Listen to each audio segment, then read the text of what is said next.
Ditën e nesërme, pra më 9 dhjetor, historia do të merrte ngjyra të tjera. Të provokuar edhe nga dhuna e një nate më parë, studentët do të tentonin të marshonin atë mëngjes të dielës drejt qytetit. Ata do të mbërrinin deri në kryqëzimin përpara liceut artistik. Tani më parullat nuk ishin vetëm ekonomike. Atë paradite, u dëgjuan për herë të parë parullat e duam Shqipërinë demokratike, edhe ne si gjithë Evropa. Tani protesta e studentëve po merrte për masa të tjera. Ata që kishin zbritur drejt qytetit ishin gati 1000 vetë. Protesta do të zjaste disa orë, deri kur skafandrat e policisë, nga frika se mos protestuesit bashkoheshin me tifozët e ndeshjes Dinamo Partizani, që luej në ora 2 të drekës, morën urdhër për t'i shpërndarë.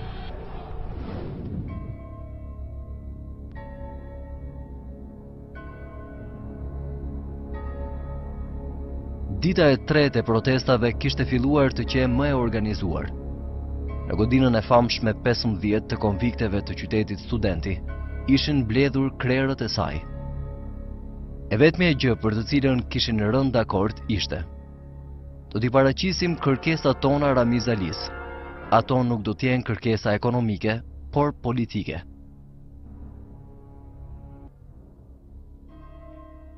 Që në mëngjesin e datës 10 dhjetor, ato u afishuan në muret e qytetit studenti. Në 11 kërkesat e famshme përpos dënimit të dhunës, kërkoi edhe krijimi një shoqate politike të studentëve dhe intelektualëve të rinj. Kërkoi mbi të gjitha vendosja e një sistemi pluralist në Shqipëri. Derisa këto të plotësoheshin, bankat dhe auditorët do të qëndronin bosh dhe protestuesit do të vazhdonin të qëndronin në atë që më pas do të merrte emrin Sheshi Demokracia. Dhe si për ta bërë edhe më të fortë këtë këmbgulje të studentëve, me ta do të bashkoheshin edhe punëtorët dhe intelektualët e parë. Televizori dhe radio nuk i japin këto kërkesat tona, nesër ne nuk e fillojmë punë.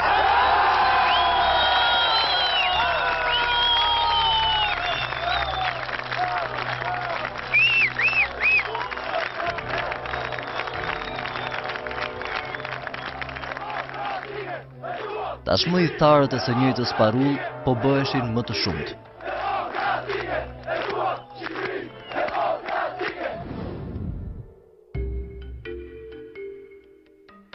Përpos studentëve në këtë shesh, do të bëheshin gjithnjë më të shumtë edhe pedagogët dhe intelektualët. Në datën 11 dhjetor, një përfaqësi e tyre dhe studentëve do të përcaktonte emrat që do të shkonin t'i kërkonin zyrtarisht vendosjen e pluralizmit politik presidenti Italia. Adrian Petrolari, Ilir Meta, Gjana Bajrami, Mimoza Peraj, Arben Brojci, Tristan Shakohoqa, Alfred Gemi, Alfred Kusta, Nitro Kachiroti. Të gjithë këta emra ishin zgjedhur mes protestuesve më të spikatur të studentëve dhe pedagogëve të të gjitha fakulteteve. Mimoza Zhono, Zef Boti dhe Azef Hajrat.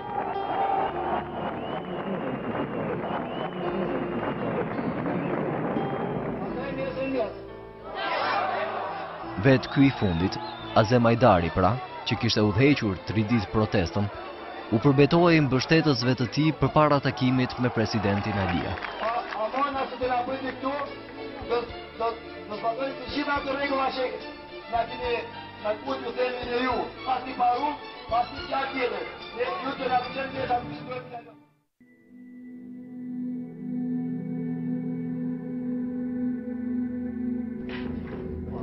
Takimi i udhëheqësit komunist me studentët ishte zgjedhur pikërisht këtu, në pallatin më hierënd e më pompos që kishte regjimi. Dhe kjo nuk ishte bërë rastësisht, sepse në këtë takim, me shpresën për të ulur gjakrat, Ramiz Alia do tentonte që në fillim t'i surprizonte ata djemë të rinj që kishte përballë, duke plotësuar kërkesën e tyre më ekstreme. Plenumi i Komiteti Qendror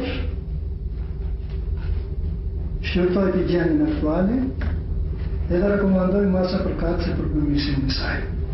Plenumi shprehu mendimin se është në dobi të demokratizimit të mëtejshëm të jetës së vendit dhe pluralizmin, krijimi I organizatave politike të pavarura në përputhje me ligjin.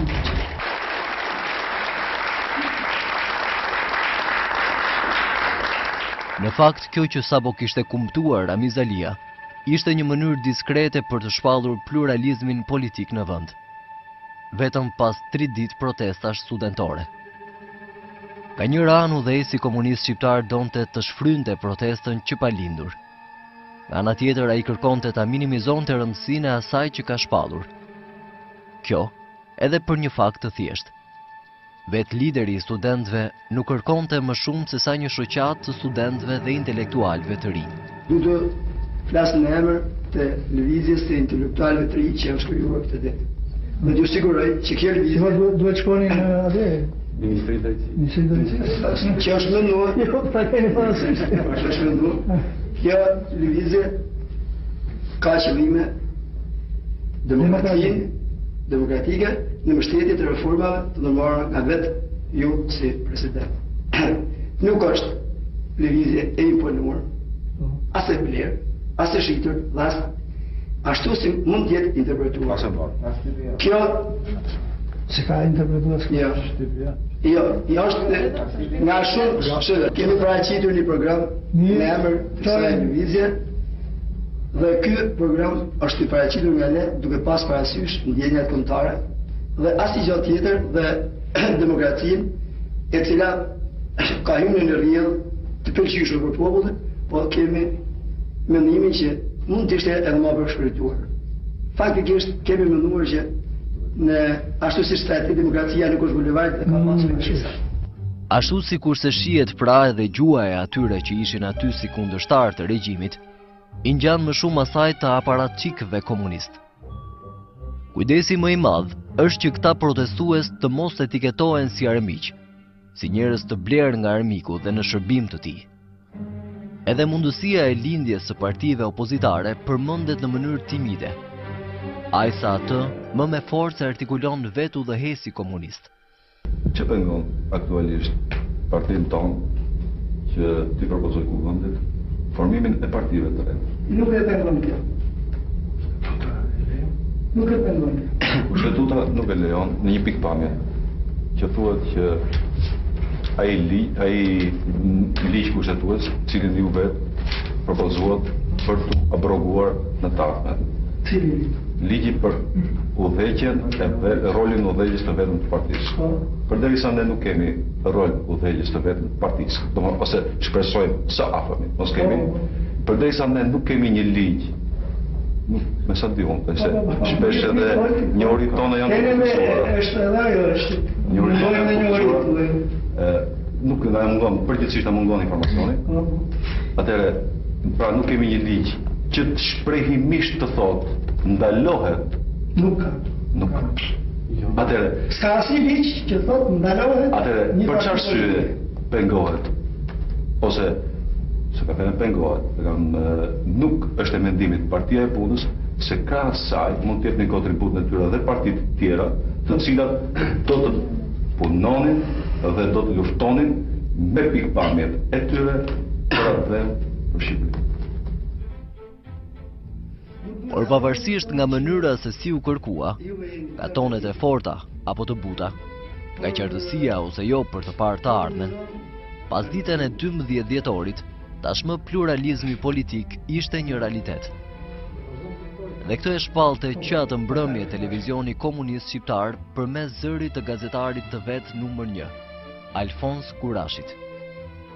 Ndër të tjera kërkuan zhvillimin e pluralizmit politik, botimin e dokumenteve të KSB-s, marrjen e masave efikase për kapërcimin e vështirësive ekonomike e të tjerë. Studentët e njoftuan shokun Ramiz për mendimin që kanë për të krijuar organizatën e tyre të pavarur politike të studentëve dhe intelektualëve të rinj. Shoku Ramiz tha se për këtë ju duhet të veproni sipas ligjeve në fuqi, duke paraqitur menjëherë për këtë kërkesë për regjistrim pranë Ministrisë së Drejtësisë. U zhvillua një dialog sqarues e u shkëmbyen mendime për shumë probleme që preokupojnë sot rinin dhe gjithë vendin, si për pluralizmin politik, mbi rrugët e zhvillimit të ekonomisë sonë kombëtare dhe mbi problemet e shkollës së lartë. Një vend të rëndësishëm, zunë sqarime, i bëri Shoku Ramiz lidhur me zgjedhjet e reja të Kuvendit Popullor. Ai foli edhe për rëndësinë e shtetit juridik, e sidomos të respektimit të ligjeve nga të gjithë qytetarët, institucionet e kushdo qoftë, duke filluar që nga unë, tha ai, e deri tek mbrojtësi i thjesht i rendit publik. Ai, duke u përgjigjur pyetjeve të studentëve, u shpjegoi për mbajtjen e lirisë e të drejtave të njeriut, që konsistojnë përveç të tjerash edhe në respektimin e ligjit me korrektësi në rrugë të qytetëruar. Çdo veprim, qofshin këto edhe manifestime, duhet të përbahen brenda kufive që përcakton ligji. Ndryshe, mund të ndodhin edhe incidente të cilat janë të padëshirueshme nga askush. Shoku Ramiz i këshilloi studentët të kthehen e të rifillojnë mësimin. Kjo është një kusht i domosdoshëm për normalizimin e gjendjes, mbasi krijimi i një situate jo stabile dëmton interesat e larta të vendit. Në fund, ai u tha studentëve se këtë bisedë që u zhvillua midis tyre sonte ta dëgjojnë të plot të regjistruar studentët në qytetin e tyre. Po sot, 2 dekada më pas, mund të ngrihet pa frikë një pikpyetje. Cili ishte roli i këtyre përfaqësuesve të protestës dhe cili ishte roli i Ramiz Alis në shpalljen e pluralizmit politik në Shqipëri? Është fakt se studentët kishin afishuar në kërkesat e tyre shpalljen e pluralizmit. Por është fakt gjithashtu se ata nuk kërkonin më shumë se ngritjen e një shoqate të studentëve dhe intelektualëve të rinj. Është fakt gjithashtu se ata e shikonin Ramiz Alin si një faktor në demokratizimin e vendit dhe jo kreun e një shteti diktatorial që sundonte prej 45 vjetësh në Shqipëri. Për të kuptuar këtë, mjafton të dëgjohen edhe fjalët e ndarjes, kur presidentit dikush i thotë: Ja thash një djali.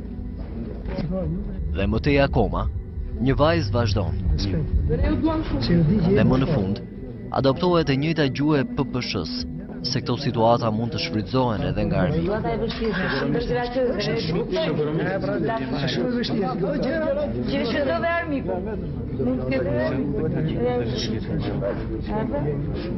Dhe pas kësaj ndarjeje të përzemërt, presidenti komunist do të shfaqej në televizion për të bërë një deklaratë për shpalljen e pluralizmit.